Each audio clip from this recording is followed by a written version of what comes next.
कैसे हुई कलयुग की शुरुआत।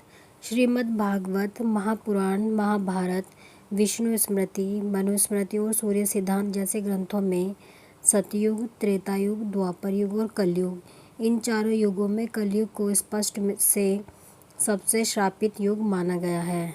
कलयुग में अधर्म और पाप अपनी चरम सीमा पर होगा। मनुष्य लालच और कपट में इतना अंधा हो जाएगा कि वह बिना किसी भय के निरंतर अपराध करता रहेगा।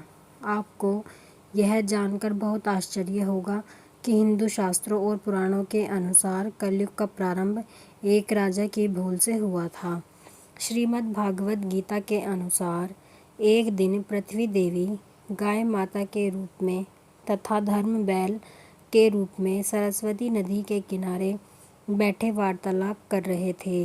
गाय रूपी पृथ्वी देवी को रोते हुए देख बैल रूपी धर्म बोला, देवी क्या तुम इस कारण तो व्याकुल नहीं हो कि सतयुग में मेरे सत्य, तप, पवित्रता और दान जो 4 चरण थे, त्रेता युग में सत्य चला गया और मेरे 3 चरण तप, पवित्रता और दान ही शेष रहे। उसके पश्चात द्वापर युग में सत्य और तप चले गए, केवल 2 चरण पवित्रता और दान ही शेष रह गए और कलयुग में केवल चरण दान ही शेष रह गया है।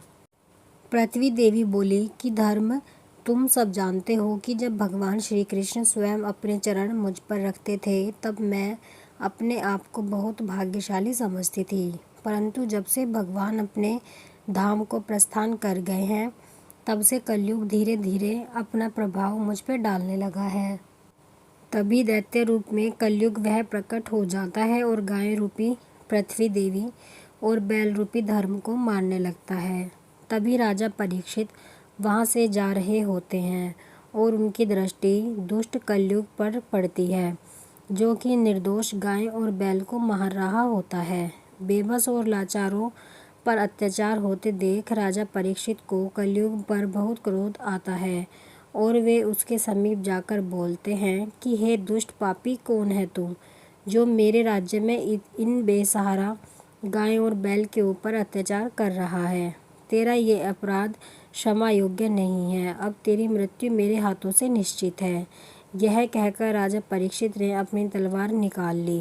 राजा को बहुत क्रोधित देख कलयुग भयभीत हो गया, अपने दैत्य रूप को छोड़ राजा के चरणों में गिर गया और राजा परीक्षित से दया की भीख मांगने लगा।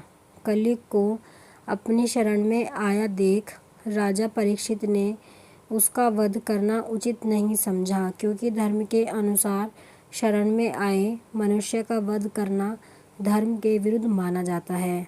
राजा परीक्षित कलयुग को चेतावनी देते हुए बोले कि तुझे जीवन दान तो दे रहा हूँ, किंतु तू अभी की अभी मेरे साम्राज्य से दूर चला जा और कभी वापस मत आना।